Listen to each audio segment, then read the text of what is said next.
Hi friends, welcome back to Author Notes. I'm Tanya E. Williams.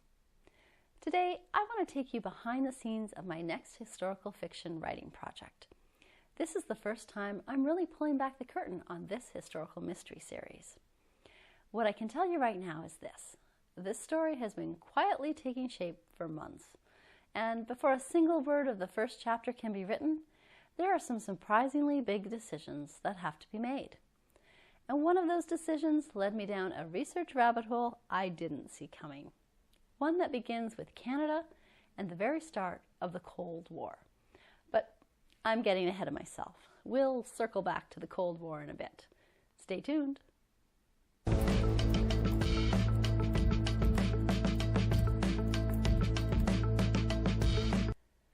When a new story begins for me, it seldom starts with a plot outline or a chapter 1. It usually starts with questions. Many, many questions.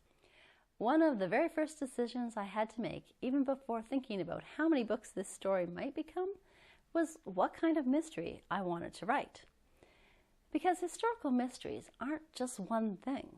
They stretch across an entire spectrum.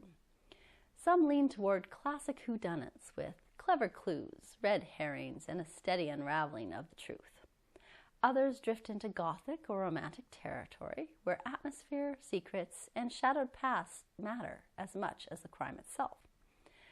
There are police procedurals and early forensic stories grounded in emerging investigative methods. Historical cozies are on the lighter side of things, anchored in community and character. Hard-boiled or noir mysteries are where the past feels gritty and morally complex. And then there are spy-driven stories, woven tightly into political tension and global intrigue. Each of these asks something different of a writer and of a reader. Choosing the type of mystery shapes everything. The pacing, the emotional weight, how danger appears on the page, and what kind of justice the story ultimately seeks. I'll admit, I didn't settle on this decision quickly. I circled it. I tested possibilities, and then I let the research push back. And while I do know where I'm leaning now, I'm going to let that answer unfold over the next few episodes. Because watching a story decide what it wants to be, that's part of the mystery too. Another question I had to answer was something readers don't often think about, but writers absolutely must. Is this going to be an open series or a closed one? An open series can continue indefinitely. Each book stands mostly on its own, and the story can stretch as long as the characters allow. The Hotel Hamilton novels are an example of an open series. A closed series, on the other hand, is different. It has a beginning, a middle, and a very intentional ending, and with it some boundaries that must be addressed. For this project, I knew I was writing a closed series. 6 books in total. Well, they were whittled down from my original grand plan of 12. What was I thinking? All 6 novels will follow one central protagonist from start to finish. And once the decision to write a closed series is made, how an author approaches writing the novel changes. Because, you see, in a closed series, you can't simply write one book at a time and see where it goes. You need a series story arc, a larger narrative thread that quietly begins in book 1 and doesn't fully resolve until the final book. It's not just the character or the setting that links the books together. It's an unfolding story that spans, in this case, all 6 novels. That means I've had to sketch very loosely what might happen across the entire series. Not every detail, not every twist, but enough to understand where the story is headed and why. At the same time, I've been working through something much smaller, but no less important: character names. I'm still on the fence about my protagonist's name. Although A 2-hour brainstorming session with a trusted author friend has brought me much closer to a decision than I was before. I'm still waffling. Because names matter. They shape how a character feels on the page. And once chosen, they're very hard to change, especially in a 6-book series. So, as I rooted around for character names, my first real stumbling block presented itself. I knew my protagonist was going to be a sleuth. It's a mystery series, after all. She was curious. She was observant. She was willing to poke her nose where it didn't belong. But that wasn't enough. I couldn't just tell readers she was capable.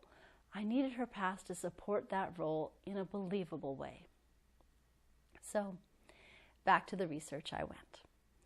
The potential for my protagonist's backstory was delivered to me via an interview I read online. A real Canadian woman, a real spitfire, truth be told, inspired me to dig even deeper.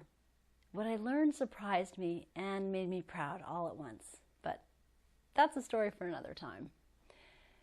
All day, I ruminated on this new bit of information, and right on cue, just when I'd nearly convinced myself I was stuck, I went for a long walk with my husband, and that's when something clicked. Walking and talking are a big part of my brainstorming process. By the time we got home, I realized I had found a viable path forward.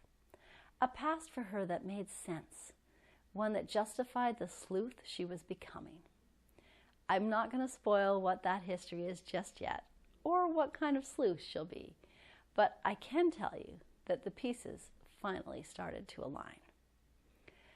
And all of this was happening alongside another big question: time period.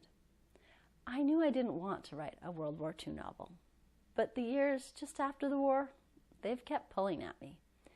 It felt like a moment full of uncertainty, of rebuilding, of secrets shifting shape. And then, during one of those wonderfully mundane moments that always seem to spark ideas, my son and I were washing window blinds and talking history. At some point he said very casually, "Isn't that basically the beginning of the Cold War?" That was the nudge I needed. Because what I hadn't fully realized until then was this: the Cold War didn't begin where most people think it did. One of its earliest and most significant sparks happened in Canada.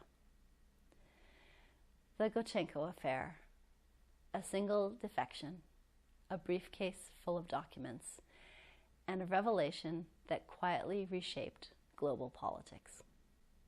And when I discovered that, everything about this series clicked into sharper focus. This is the stage I'm in right now, the messy, fascinating part where ideas collide with research and tough decisions shape the story long before the first page is written. In February, I'll be bringing you along for more of this process: the discoveries, the roadblocks, the moments of clarity, and the questions I'm still answering. If that sounds like something you'd like a front row seat for, make sure you're subscribed so you don't miss what's coming next. And if you're curious, tell me in the comments, do you enjoy seeing how a story takes shape, or do you prefer the magic once it's finished? Until next time, friends, happy reading.